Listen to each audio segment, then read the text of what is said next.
Я проповедую сегодня на теме «Просите, и дана будет вам». Или можно назвать эту проповедь «Три уровня молитвы». Три уровня молитвы. Или «Просите, и дано будет вам».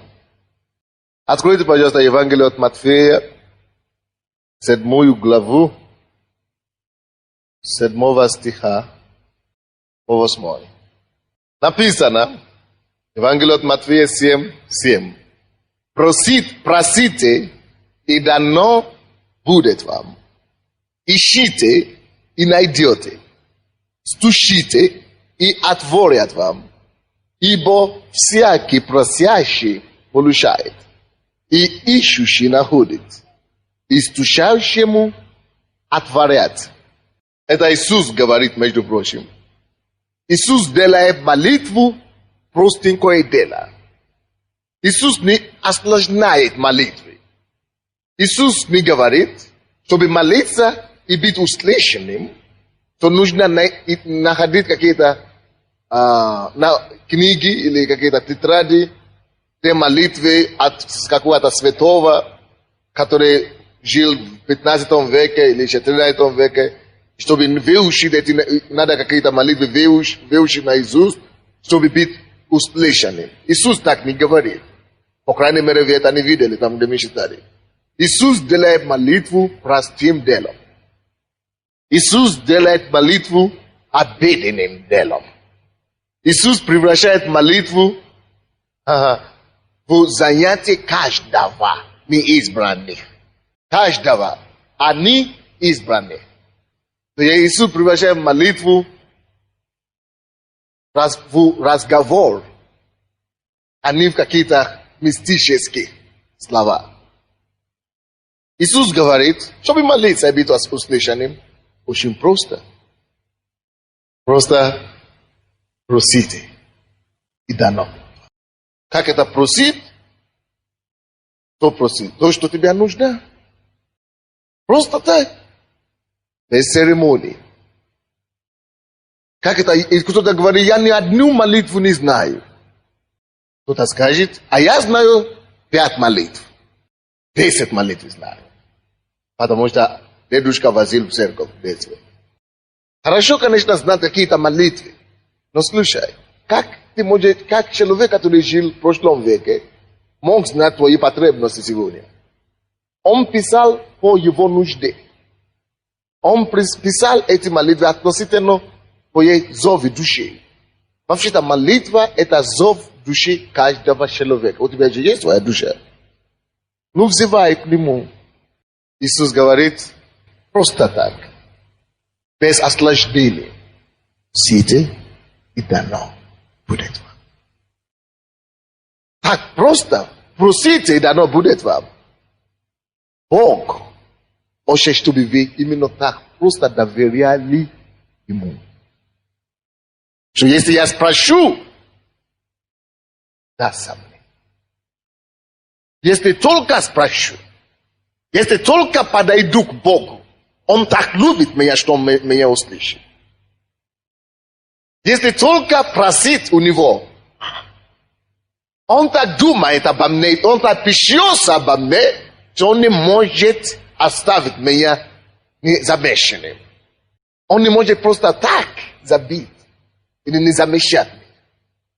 Ты должен знать, что так оно и есть. Ты должен знать, что Бог больше хочет исполнить твои нужды, чем ты сам хочешь исполнить это. У него больше рвения помочь тебе, чем ты даже себе самому хотел бы помочь. Поэтому, когда он говорит, что о молитве, он просто говорит, поэтому не думай и не переживай, услышит ли Бог меня или нет, и как мне подойти, как мне ему объяснить, как мне донести до него, поймет ли он или не поймет. Слыши! Речь идет о Боге. Речь не идет о твоем отцом земном, и речь не идет о твоей подруге или о твоем знакомом. Речь идет о Боге. А это обозначает, что Он Бог. А если Он Бог, значит, Он все ведущие, он знал эту ситуацию в твоей жизни, даже до того, как ты обратился к нему.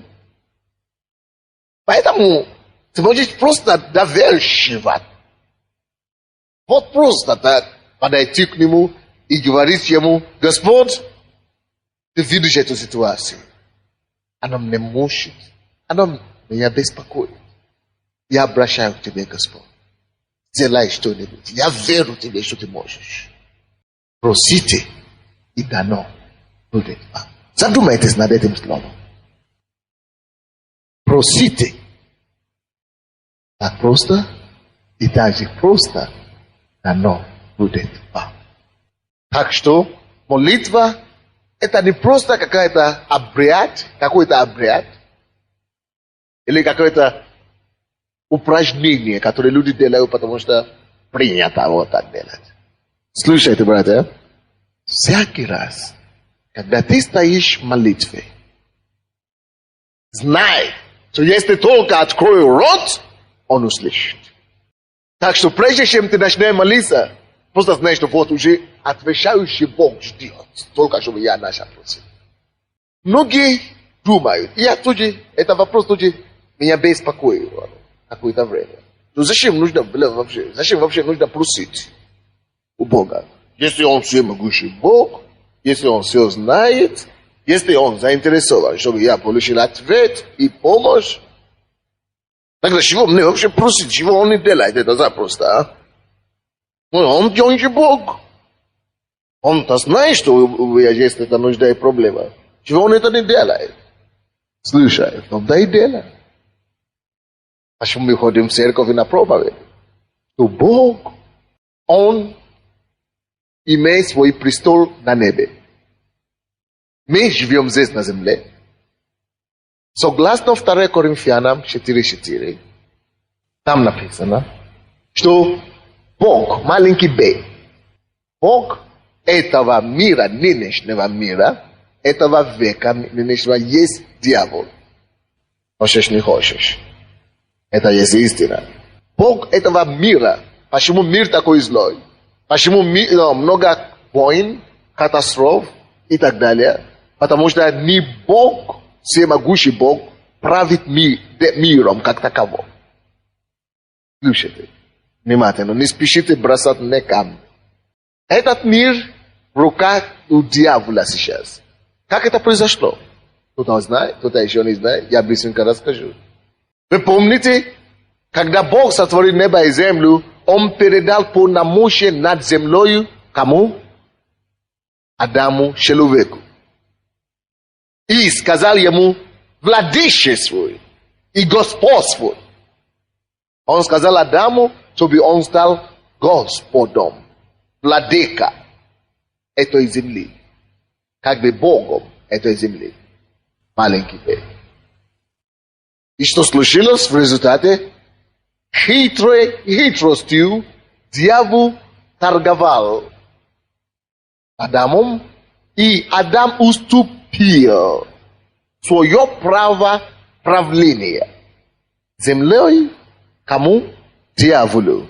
Это значит, дьявол стал на место, которое должен быть стать то человек. То есть, это то же самое, что ты проиграл. Но есть некоторые, которые любят азарт. Но играют это самое. Ты заложил свой дом, проиграл. Этот дом становится чим? Человек, этому кредитору или как это. Это факт. Но, если ты можешь, если ты найдешь деньги, чтобы выкупить, тогда это может стать твоим обратно. Но здесь то же самое. Бог сотворил землю, и земля все время принадлежала Ему. Пока Он не отдал человеку на аренду, на правление. Но это Он отдал человеку направление не на всю жизнь, не вечно. Вы понимаете, да? Поэтому это как будто Бог дал землю человеку на время. И когда человек уступает свое право управления землей дьяволу, значит, дьявол, как вы думаете, будет господствовать и иметь власть над землей каким сроком? Этим сроком, который была дана человеку или навечно, он будет иметь право правления. Дьявол будет иметь право правления. А? На время, которое это было дано Адаму. Потому что Адам проиграл. Он не Бог проиграл землю. А Адам проиграл землю. Поэтому сейчас дьявол, он имеет правление, право правления, он является, имеет право господствовать над землей определенное времени до конца того термина, который был установлен самим Богом. И с того времени, как человек уступил свое право дьяволу, человек стал рабом или ниже сатаны, рабом сатаны. Сатана уже имел право распоряжаться землей и те, которые там, как он хочет. И когда Бог видел такую ситуацию, ему не устраивало, Бог все хотел искупить человека, и поэтому, чтобы он искупил, он мог бы прийти, как Бог, просто перечеркнуть этот договор, но он Бог, тогда это будет несправедливо. Поэтому человек проиграл, человек должен отвоевать это обратно. Поэтому Бог сам вынужден стать. Если он будет сражаться с дьяволом, как Бог, то это несправедливо.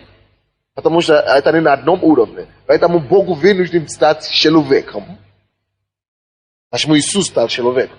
Чтобы именно в плоти и крови, чтобы в теле, чтобы как человек он мог победить грех, искушение, чтобы он мог сражаться с сатаной и победить его на его территории.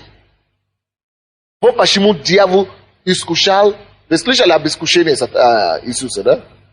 Потому чтобы Иисус мог пасть, как Адам и Ева. Все нужно отвоевать, братья.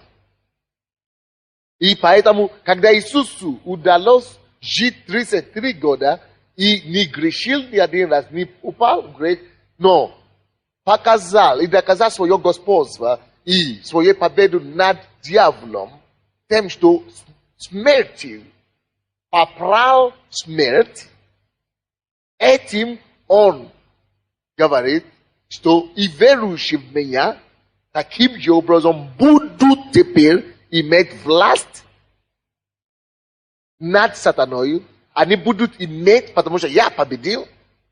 Через меня теперь всякий, кто пойдет под моим крылом, становится автоматически свободной от правления сатаны.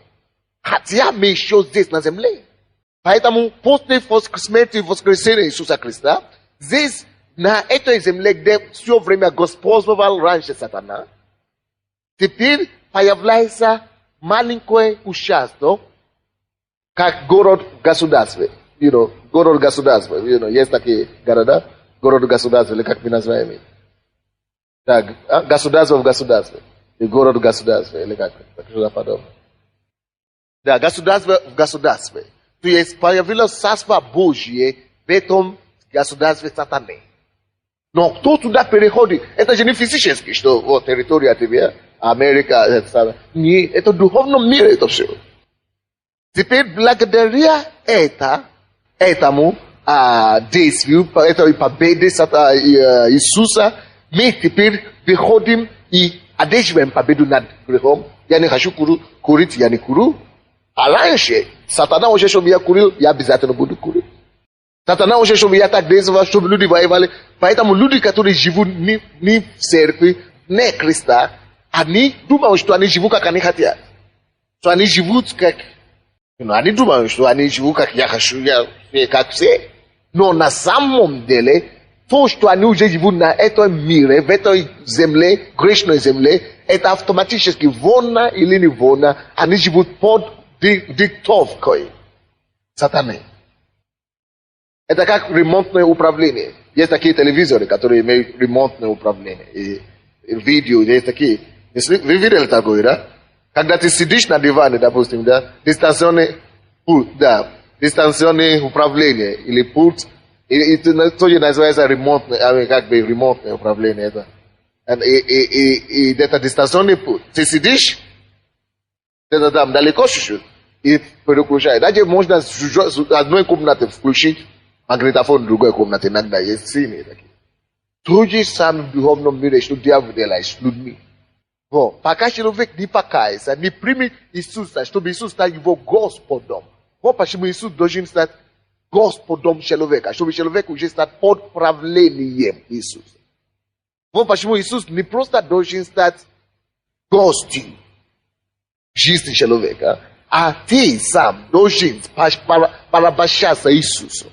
Ты должен стать под Иисусом, Он должен стать твоим Господом. И когда ты под Его правлением, тогда дьявол не может претендовать на твою жизнь.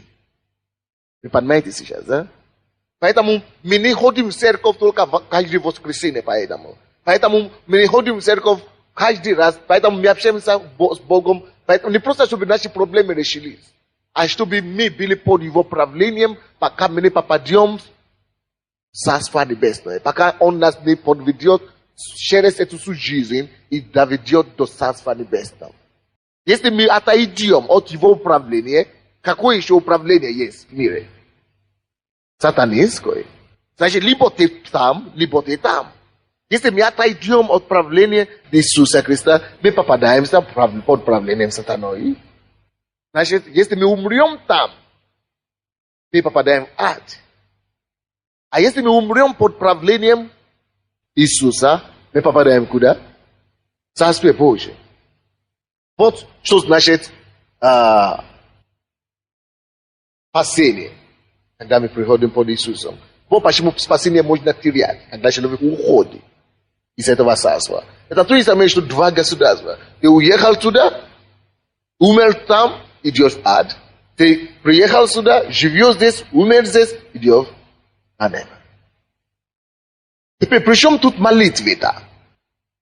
Молитва нужна, потому что мы еще живем здесь на земле, и несмотря на то, что в духовном мире мы уже под правлением Иисуса, мы уже в Царстве Божьем, но в физическом мире теле наше еще на этой земле. Наше теле еще не в Царстве Божьем там.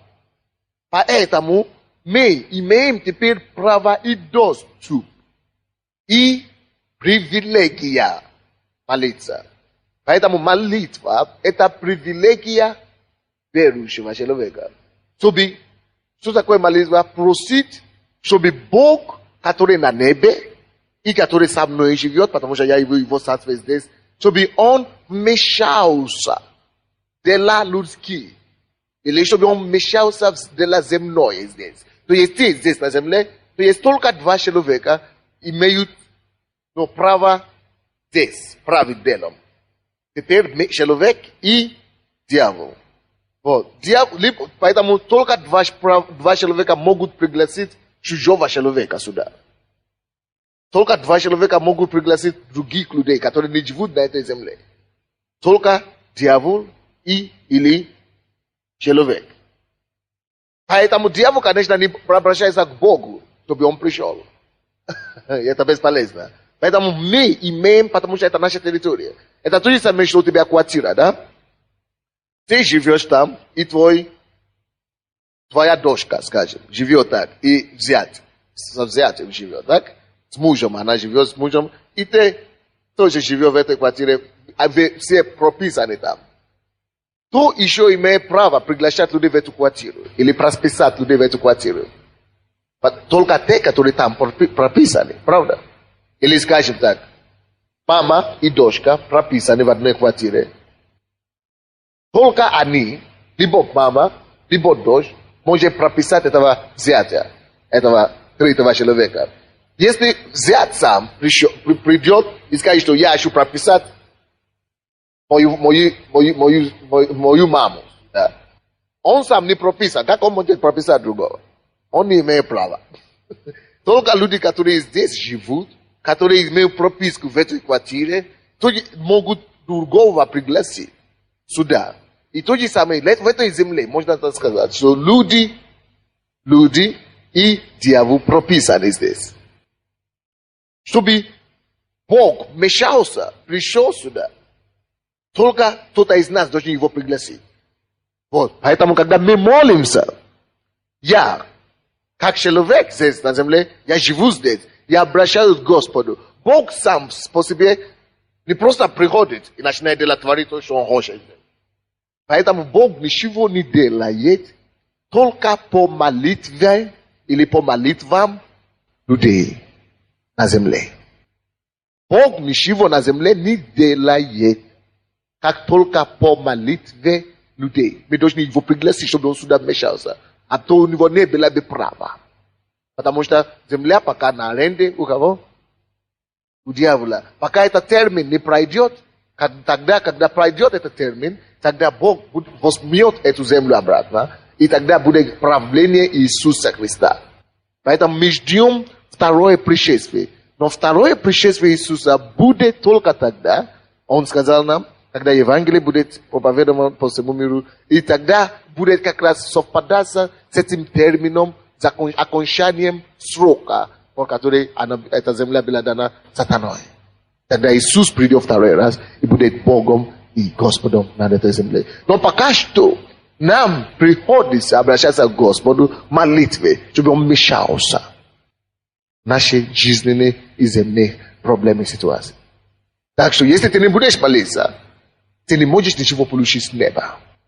Ты говоришь, но я так не молился, и я получу спасение. Я же не молился за спасение. В том-то и дело, что ты не молился, но кто-то молился. Видите ли вы, никто не мог просто так спастись. Почему мы имеем ночные молитвы по пятницам, 19 часов, 11 часов? Почему мы молимся дома за наших родственников, за всех киевлян, за украинцев? Потому что мы знаем, что только по молитве Бог действует. Теперь мы возвращаемся к нашей теме. Что такое молитва? Иисус говорит просто. Не надо выучивать какие-то фразы, не надо замучить себя, намучить себя и так далее.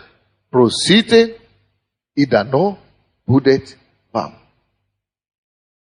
Я, как дитя Божие, я прихожу к своему Отцу и прошу, и Он делает. Но, кто-нибудь из вас заметили, что вы много чего просили у Бога, и просили, и не получили. У меня это есть. И, наверное, у вас тоже это бывает. То я прошу, я не получаю, я не вижу ответ.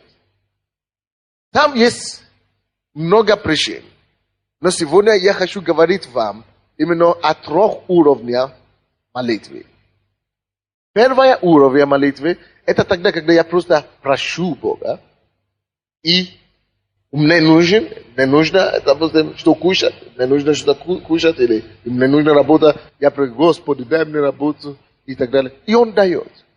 Или какие-то другие молитвы. Ты просто просишь у Него и получаешь ответ.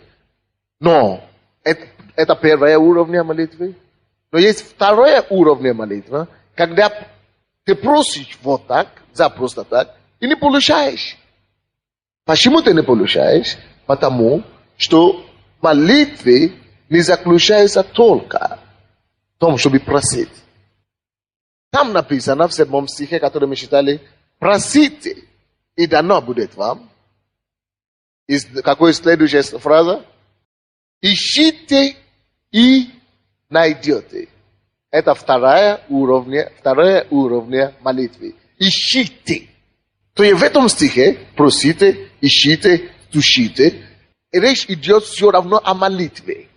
Когда говорится о том, что просите и потом ищите, не обозначает, что ищи вот так, что начинает копать, поднимать ковры. Не. Имеется в виду молитве искать. Вы поняли, да? То есть имеется в виду, что есть уровни одна первая, когда ты можешь просто просить, без труда, то есть, без усилия особенно. А есть еще молитвы глубже. Есть определенные проблемы в твоей жизни, которые закапаны внутри, которые тяжело, которые просто так просить, просто дай мне это самое, ты не можешь простить. Тебе надо, чтобы... Вы помните, в прошлое воскресенье мы молились, мы проповедовали о вере, уровне веры. Так? Что надо расти в вере. Так? И сегодня мы говорим, что есть уровни тоже молитвы. От веры в веру. И есть некоторые вещи, которые ты просто просишь, а твоя вера еще не может это получить. И надо искать молитвы. Надо искать лицо Божье. Нужно молитвы, нужно промолиться. Искать лицо Божье в молитве за эту проблему. Я вам дам пример. Давайте откроем Евангелие от Марка, 5 главу. Евангелие от Марка, 5 глава, 21 стиха. Когда Иисус опять переправился в лодке на другой берег, собралось к нему множество народа, он был у моря. И вот приходит один из начальников синагоги, так, по имени Иаир, и, увидев его, падает к ногам его, и усиленно просит его, говоря: «Дочь моя при смерти, приди и возложи на нее руки, чтобы она выздоровела, и осталась жива». Иисус пошел с ним, за ним следовало множество народа, и теснили его. Хорошо, это мужчина здесь, начальник синагог, написано здесь, что приходит к Иисусу, 23 стих, и усильно просит его. Усильно просит. Это уже отличается от того, что просите, и дано будет вам. Это уже усилие какое-то прилагается. Моя дочка умирает, он мог бы просто просить дома. Но он просит: Иисус, приходи. Приди ко мне домой, чтобы она не умерла и осталась жива. Приди. Это значит, Бог должен оторваться от Иисуса, должен оторваться от его дел. Множество народа следовало за ним. Он должен оставить множество и прийти. То есть это молитва, которая настолько сильно и горячо, что она останавливает Бога. Она сосредоточивает, она берет внимание Бога к тебе. Ты ищешь Бога настолько сильно в молитве, что, Иисус, ты говоришь ему: если ты мне не ответишь, я не оставлю тебя. Я верю, что ты можешь мне помочь. Это уже чуть-чуть усилие. Раньше, может быть, ты молишься, когда у тебя головная боль, допустим, ты молишься 5 минут, или 2 минуты: «О, Господь, исцели мою головную боль», и исцеляется. Без проблем, так? А потом ты обнаруживаешь, что, не дай Бог, у тебя рак. Нужно уже собираться. Уже не 5 минут надо молиться, потому что это более серьезная проблема. Это уже искать лицо Бога. А если ты просто придешь: Иисус, исцели мой рак. Аминь. Ты говоришь: почему я молюсь, Бог не исцеляет? Или ты подошел к кому-то, домашнюю группу: давайте будем молиться. Они молились, молитву согласия. О, Господь, давай, исцели. И Иисус не исцеляет. Вы помните, сегодня утром была свидетельство одна женщина, что ее сын, да, или дочка, сын опухоль обнаружили кишонка или что-то такое. А? Почки, да, опухоль. Она сказала: Господь, я не буду кушать, я не буду ничего кушать, буду молиться, пока врачи не дадут подтверждение другое, что он исцелен. Я не буду кушать, не буду ничего есть. Вот это уже искать. Она постилась 3 дня, ничего не кушала. Только молилась. Это уже другой уровень. И они пришли к врачу, и врач говорит, что, наверное, только полуснимок. Они думали, что там есть. Нет, это не было полуснимок или что-то думали. Это было там настоящий опухоль. Но молитва матери, неуступная молитва матери, постом. Почему мы постимся иногда? Потому что мы хотим усиливать наше внимание к Богу. Мы хотим сосредоточиться в молитве. Мы хотим на самом деле его искать. Мы хотим усилить эффективность нашей молитвы, действие и действенности нашей молитвы. Братья и сестры, если у тебя есть проблема, ты молился за эту проблему, и ничего не решилось. Может быть, как раз это время тебе добавить пост. Ты молишься, ты не получаешь ответ. Ты постишься 2 дня, 3 дня, еще с каким-то, ты кушаешь яблоко, и это, ты не кушаешь мясо, ты кушаешь рыбу и так далее. Может быть, ты молишься с рыбой, ты не кушаешь рыбу, и это не решается. Может быть, это время действительно вообще ничего не кушать. Только пить, или только это время, только чуть-чуть кушать, 1 раз в день кушать.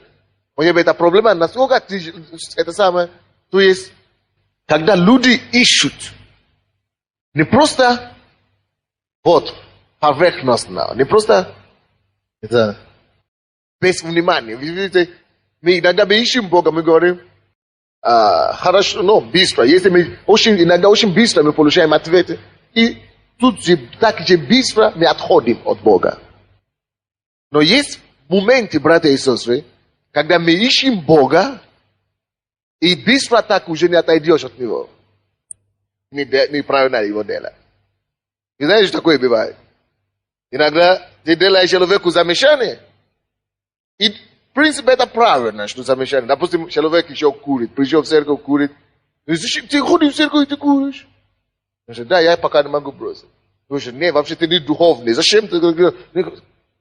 Вроде бы, действительно, хорошее замечание делал. Но чего ты делаешь неправильно? Если человек только ходит в церковь год, или месяц, или 2 недели, 3 месяца, и он не может бросить курить еще. Надо ему сказать, а ты еще не можешь бросить курить. Ничего, Бог тебя поможет бросить. Не надо наедать на него, наехать на него. Наезжать на него уже не надо. Только надо с любовью это делать, и тогда будет правильно. Пришли, братья и сестры, молитва отличается от молитвы. Мы говорим о том, что есть 3 различных уровня молитвы. Ты можешь просто так просить, без поста, без ничего, 5 минут молиться, все уже сделано, как бы ничего не было. А есть такие ситуации, когда не нужно, надо молиться 2 часа, 3 часа, не нужно еще и 2 часа, 3 часа, еще с постом добавить пост, 2 дня поститься, 7 дней поститься, 10 дней поститься. А потом видишь Божье проявление. Это уже ты ищешь. Здесь написано, это человек упросил Сына Иисуса прийти к Нему. И Библия говорит, что много другие есть. Даже возле Иисуса, возле Иисуса здесь, Иисус не обращает на них внимания.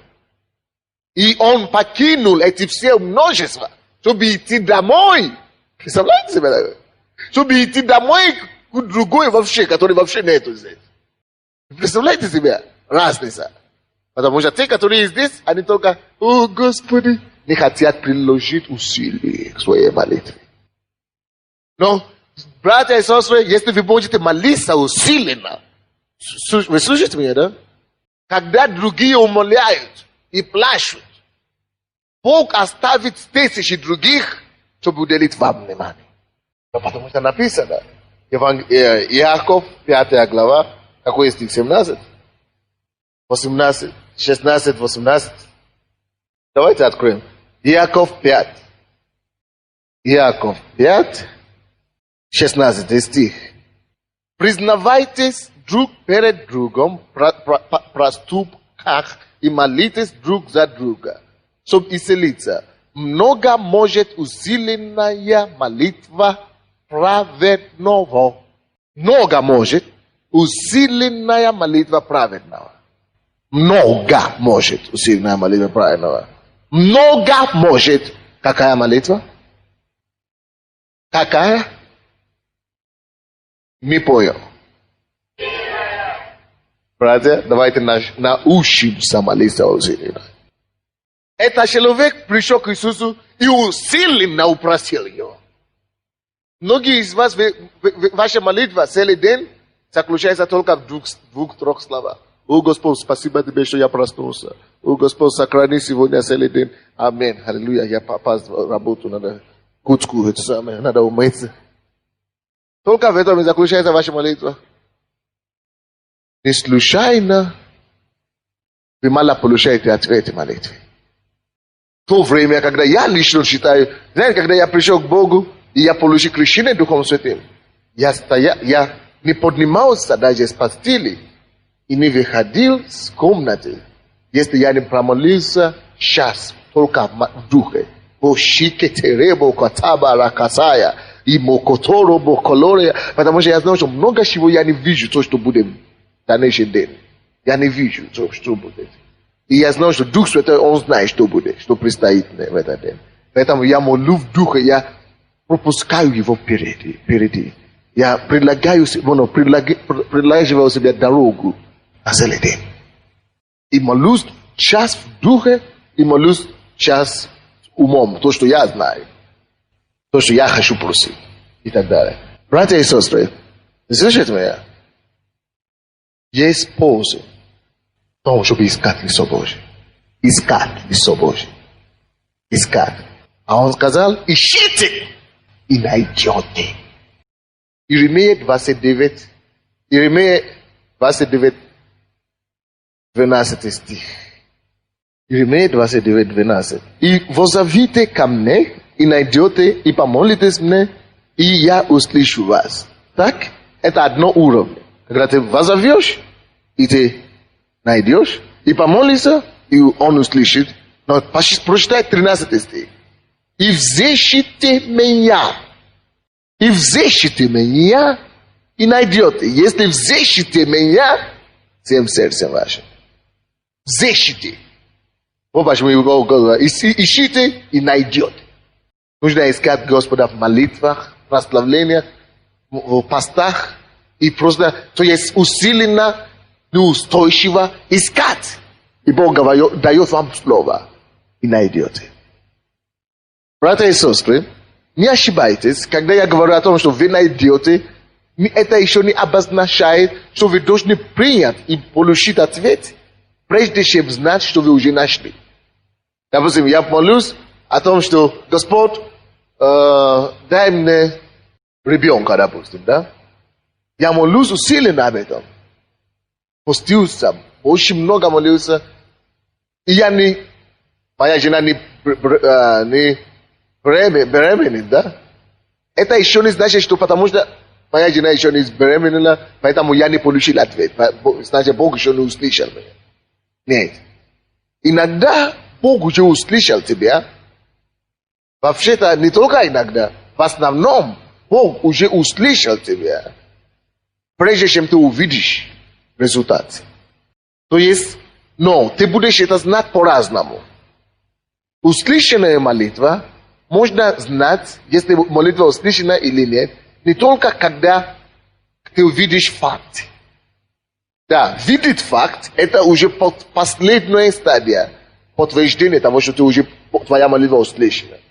Но до того, как ты увидишь непосредственно этот результат, этот факт, о чем ты просил, вы слышите? Есть ряд многих других способов, как Бог доказывает тебе или подсказывает тебе, что Он уже услышал тебе. Во-первых, если я прошу, что Господь дай мне квартиру или ребенка, и у меня еще не появилась квартира.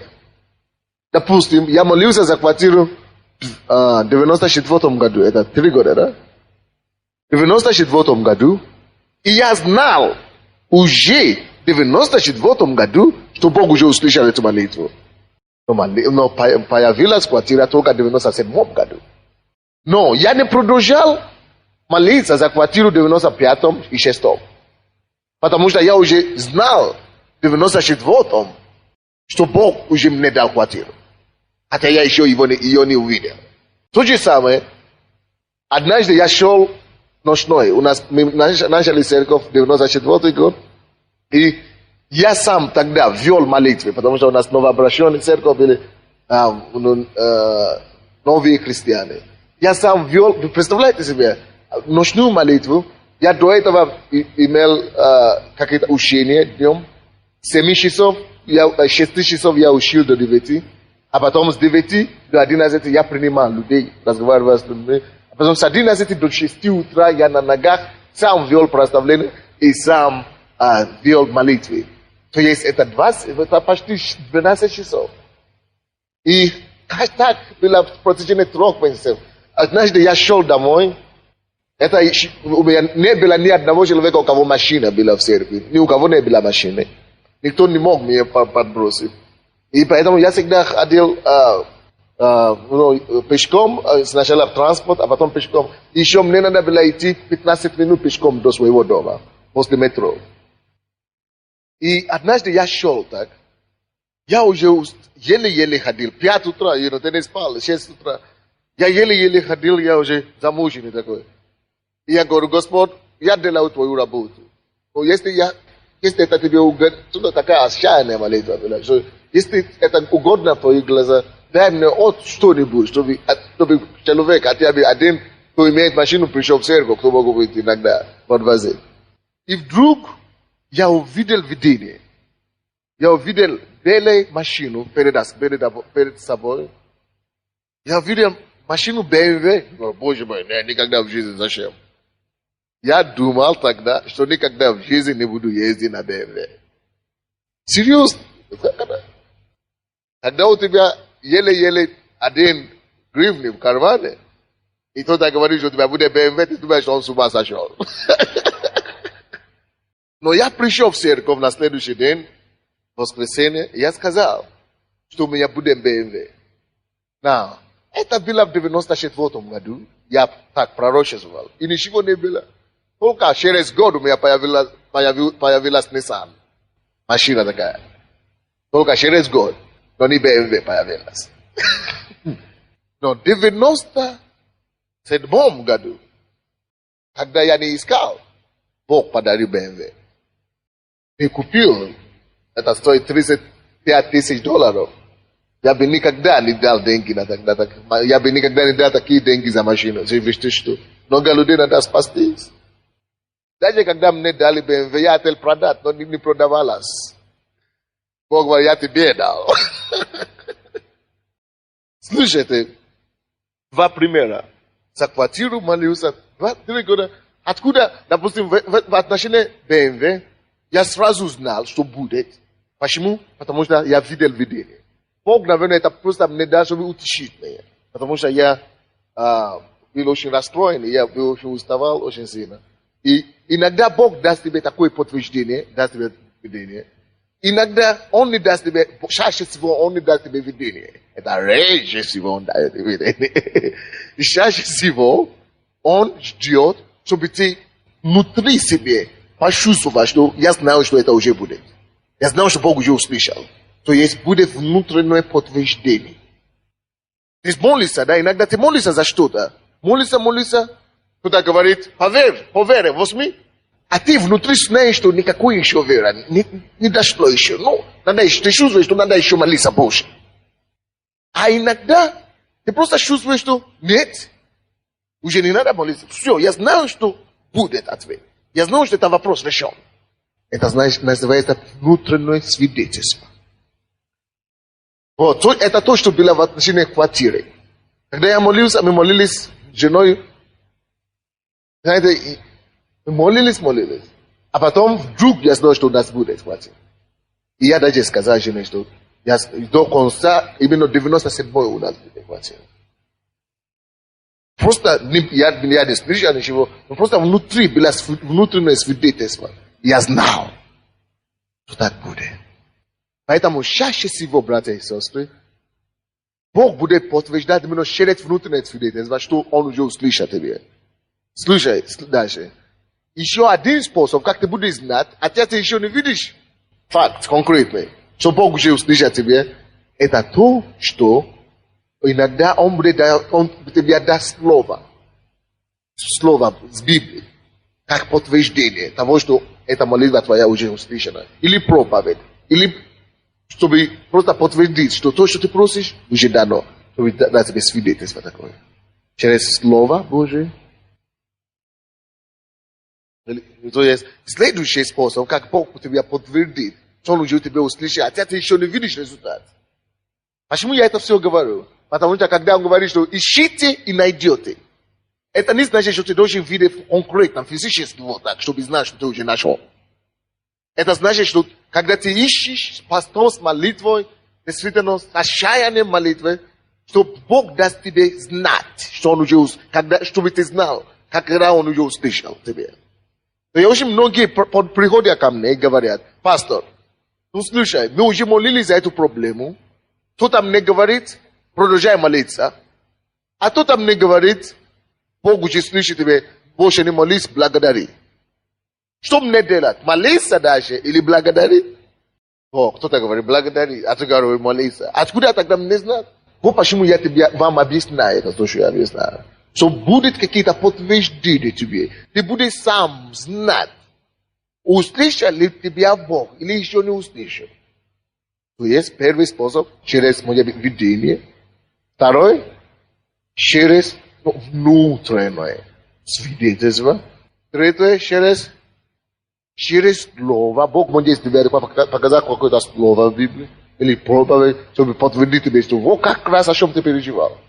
Четвертый способ, как Он может еще слышать тебя, это может быть через пророчество. Бог может просто дать, ты молишься о чем-то, никто не знает об этом, и Бог проговаривает. Вы знаете, что с пророчеством? Вы знаете, что такое пророчество? Бог дает пророчество кого-то, чтобы сказать, о чем ты молишься, Бог уже услышал, и ответил тебе, чтобы успокоил. Значит, ты искал, ты еще не видишь результат, но это пророчество дает тебе успокоение, что Бог уже услышал. Пятый способ, как Бог может тебе дать подтверждение, что уже твоя молитва услышана, может быть через сон, пророческий сон. То есть во сне иногда Бог тебе покажет, что Он уже услышал. Или следующий, шестой способ, как Бог иногда подтверждает, ты можешь просто слышать голос. Но это реже всего, как будто я говорю вам, как будто кто-то говорит вам, очень видно. Просто подтверждать. Но это не Бог, это очень редко это использует. Потому что, чтобы мы не попали в заблуждение, чтобы мы не начали искать голоса какие-то, кто-то скажет. Нет. Бог чаще всего говорит через внутренний голос, через внутреннее свидетельство. Вы поняли меня, да? То есть, ищите и найдете. Как мне знать, когда прекратить, когда перестать искать? Когда я увижу и свидетельство. Не когда я увижу ответ, а когда я получу какое-то свидетельство. И последний, седьмой способ, как Бог дает подтверждение еще вам, что вы уже получили. Бог может, Библия говорит, что Бог подтверждает Его слово, Его решение миром. Мир. Ты молишься о чем-то. Раньше у тебя было, может быть, какое-то беспокойство и так далее. Но вдруг наступает какой-то мир. Покой какой-то. Вот миром и покоем часто Бог этим дает тебе свидетельство, что твоя молитва услышана. Что то, о чем ты просил, что Он услышал. 7 способов. Как вы можете знать, когда остановить, когда Бог услышал вас или когда еще нет. Вы поняли, да? Вот. Но там, в этом 7 стихе, который мы читали, там написано: ищите, вернее, просите, и дано будет вам. А потом идет: ищите и найдете. А потом еще идет и один еще это самое, там есть фрагмент. Стучите. Значит, еще есть третий уровень молитвы. Когда нужно стучать именно. Что значит стучать? Это уже более серьезно. Вы догадались? Это уже более серьезно. Это уже не просто искать молитвы пастырь. А тут уже включает в себе и то, и другое. Но еще и больше. Стук. Вы знакомы, конечно, со стуками. Мы все знаем. Правда? Стук. Стучите и отворят вам. Это значит, я прихожу к Богу, молюсь, и вижу, что проблема не решается. Ищу молитвы, молюсь, пощусь, не получаю ответ. Ничего не получаешь. Как это так? Это значит, ты ищешь лица Божьей в молитве несколько раз. То есть ты молился, постился, допустим, 7 дней, ждешь, чувствуешь, еще нету, не решено. Вопрос не решен. Проблема не решена. А потом, через какое-то время, ты чувствуешь, что нет ответа. Ты опять идешь к Богу. Хотя молишься так сильно, и с постом еще, допустим, еще раз 7 дней или 3 дня. И ты видишь, что нет решения. А потом еще, то есть ты настойчиво уступишь, это значит, ты все усилия, не только один раз, несколько раз, идешь по нарастающему. Пока Бог не даст тебе это же свидетельство, что Он уже услышит. Давайте, допустим, откроем, я вам дам подтверждение Библии. 2 Коринфянам. 2 послание Коринфянам. 12 глава. 12 глава. Так, 6 стиха по 9 стих. 6 стиха по 9 стих. Впрочем, если захочу хвалиться, не буду неразумен, потому что скажу истину. Но я удерживаюсь, чтобы кто не подумал о мне более, нежели сколько во мне видит или слышит от меня. И чтобы я не превозносился через случайностью откровений, дано мне жалоб плоть, ангел сатаны удручат меня, чтобы я не превозносился. То есть у Павла здесь была проблема, у него Бог очень сильно использовал его, и через него была написана 1/3 часть Нового Завета. То есть у него было откровение, как никто еще. Ему было открыто такие вещи, которые никому еще не открыто. И Бог специально создал вокруг него ситуации, которые он называет жалоб плоти, когда ему было так тяжело, и чтобы Бог, допустил это. Написано, что был допустим ангел сатаны, чтобы принести ему жалоб плоти. Он это назвал жалоб плоти. Было у него проблемы специально допущены, чтобы он не возносился, чтобы он не гордился слишком много. Чтобы он не возгордился. Какие это жалоб плоти? Это можно считать потом, можно считать то же самое в этом месте 10 стиха. Давайте будем читать 11 глава 23, да. Христовы служители, без ума говорю, я больше, я гораздо более был в трудах, безмерно ранах, более в темницах и многократно при смерти. Почему Бог, вроде Бог всемогущий, да? Он служитель Бога. Почему Бог его не освобождает от этих проблем? Потому что у него было столько много откровений, столько много силы, что нужно было, чтобы эти искушения были возле него, что он постоянно возле смерти, в тюрьмах и так далее. Бог не прекратил это, чтобы его укротить этим, чтобы он не возгордился. 24 стих. От иудеев 5 раз дано мне было по 40 ударов без одного. Его били 39 раз. 3 раза меня били палками. Однажды камнями побивали. 3 раза я терпел корабокрушение. Ночь и днем пробил во глубине морской. Много раз был в путешествиях, в опасностях, на реках, в опасностях от разбойников, в опасностях от единопленников, в опасностях от язычников, в опасностях в городе, в опасностях в пустыне, в опасностях на море, в опасностях между лжебратьями, в труде и в изнурении, часто в дени, голоде, в жажде, часто в посте, на стуже и в наготе, и так далее. То есть у него были такие проблемы, и он называет это все жалоб плоти.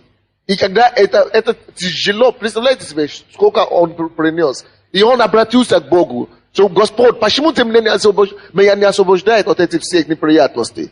Поэтому давайте будем читать теперь 12 главу. с моего стиха.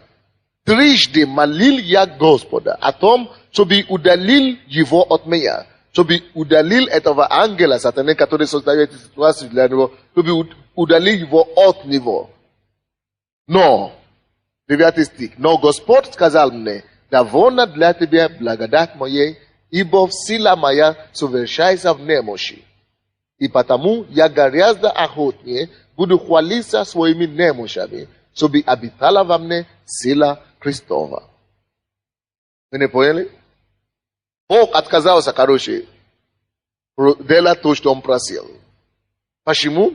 Не потому, что Бог не хотел ему помочь, а Бог ответил на его молитву. Потому что Бог понимал, что именно благодаря этим неприятностям он остался кротким и смиренным. Вы поняли? Поэтому Бог его не избавил от этого ангела сатана. Потому что Бог не хотел его потерять. Аминь. Но в этом случае мы видим, что он сколько раз обратился к Богу? В 8 стихе сколько раз? Он сначала молился, как обычно, не получил ответ. Как это так? Я, апостол Павел, молюсь, не получил ответ. Но начал искать, с силой, энергией, так, Давид, и не получил ответ. Как это так? Бог, ты сказал, что ищите и найдете. Ты сказал, если мы будем искать всем сердцем, мы найдем. Пока шалабо. Господь, во имя Иисуса, я прошу тебя, делай что-нибудь. Второй раз, ничего не делается. Господи, что это такое? И Господь, хорошо, еще раз пойду. То есть, когда человек именно неоднократно вот так стучит и приходит к Богу именно с таким, это называется стучит. Стучащему откроется. Как это откроется, когда Бог, он стучал на самом деле, и Бог ему не дал ответ? Это неправильно, это неправда. Дан был ответ, между прочим. Так раз ответ был дан. Потому что он стучал, сначала не получил ответ, но на третий раз, после третьего раза, он уже точно получил ответ. А какой ответ он получил? Благодать моя довольна для тебя. То есть, даже если ты об этом и речь, что когда ты ищешь лицо Бога, когда ты слушаешь Богу, ты должен получить какой-то ответ. И не думай, что отказ – это не ответ. Вы поняли, не? Иногда нет лучше ответ, чем да. Иногда отказ есть ответ. Допустим, тут он говорит, что Господь, избавь меня от того, а Бог ему дал слово, ему дал ответ. Ответ на его молитву. Нет, я тебя не избавлю. И дал ему причину. И дал ему объяснение, почему он его не избавил. Ответ был дан или нет? Был дан ответ. То есть, то же самое. Даже когда человек ищет лицо Бога, даже если он не получит то, что он хотел, Бог проговорит ему почему. Когда ты доходишь до третьего уровня молитвы, и ты упрашиваешь Бога так, если ты даже не увидишь что-то, ты услышишь голос Бога. Когда человек стучает, обязательно стучит, обязательно откроется ему. Когда человек ищет, обязательно находит. Ты найдешь ответ, или Бог объяснит тебе, почему ты не можешь найти ответ. Еще раз просим, еще раз смотрим. 3 уровня молитвы. Просите, и дано будет вам. Ищите, и найдете. Братья и сестры, сколько раз ты действительно искал лица Бога в молитве? Или вся твоя молитва, молитвенная жизнь еще не дорос. Ты еще не дорос до такого уровня. Или, может быть, ты даже не ищешь Господа молитвы. Ты просишь, не получилось, бежишь к лидеру. Или кому домашней группе. Они тут же молятся, ничего не получается, тогда ты уже ропщешь. Бог почему ничего не делает? Может быть, Бог хочет тебя как рассказать, вырасти. Что тебе надо пониматься. Что тебе надо просто начинать искать теперь, а не стать на уровне прощения. Когда ты начинаешь искать, ты найдешь обязательно. Если ты будешь искать, ничего не находишь, тогда перейти от искания к тому, чтобы стучить. Когда ты будешь стучить, тогда хочешь не хочешь, откроется. Brother e sostre. Mas poate natwoji situație, natwoji maletu, ame natwoji probleme. Как ты думаешь, что оно нерешимо? Братья и сестры, слушайте, если есть проблема, если есть горе, которое не поднимается, если есть проблема, которая не разрешается, это либо мы еще не молились, либо мы еще недостаточно молились. Вы хотите, чтобы я это повторил? Если есть проблема какая-то, которая не решается, или горе, которое не поднимается, это либо потому что мы еще не молились, либо мы мало молились, либо мы еще достаточно не молили. А когда речь идет о молитве, ты говоришь, я уже молился, просил. Он-то и дело. Молитва, просто чтобы просить, в том, чтобы просить. Молитва бывает от до стучания. Еще можно искать молитвы, можно стучить молитвы. И такие люди не уходят и отвечены. Поэтому мы будем молиться сейчас. Я хочу, чтобы ты взял свою проблему, и чтобы ты обратился к Богу, простотой, знаешь, что как только что ты стоишь в молитве, Он готов тебя слышать. И чтобы ты, если тебе надо искать, ищи. Если тебе надо стучить, стучи. Только чтобы ты получил ответ. Кто хочет, может стать, кто хочет, может сидеть. Давайте будем молиться. О, Господь, Маша, Каторо, Махая. Подними твои нужды к Богу. Обратись твое лицо к Нему. Обратись твое лицо к Нему. Обратись твое лицо к Нему. Открой твое сердце перед Ним. Ищи Его лицо, чтобы Он услышал тебя сегодня. Обратись зов к Господу. Зови к Нему. И Он услышит тебя. Моко Тамара. Колама Косия Бахою. Господь, мы благодарим Тебя, что Ты Бог, слышащий молитвы. Катабаро кота барака табура кая баба. Куробосо катая лабохосоя. О, обратись к Богу в молитве. Обратись к Господу. Закрой твои глаза. Поговори с Богом о твоей проблеме, о твоей немощи. Келебуро катая лаба катая ла. Макиде келебара катире лабороко. Обратись к Нему. Высказывай Господу твои проблемы. Проси у Него помощь. О сердце, вы найдете меня, когда вы будете искать меня всем сердцем вашим. Всем сердцем вашим. Всем сердцем вашим. Всем сердцем. Давайте будем молиться Ему.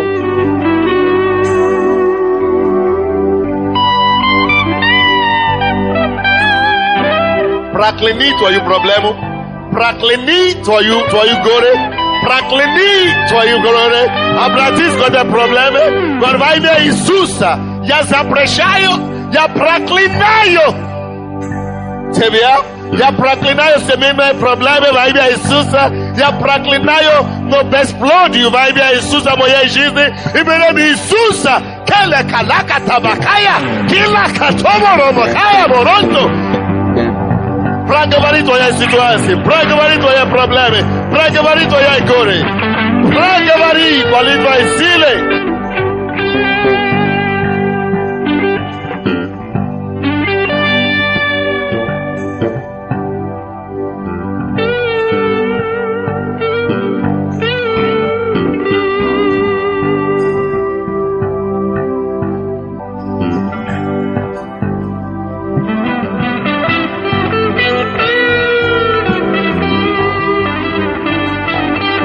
Аллилуйя.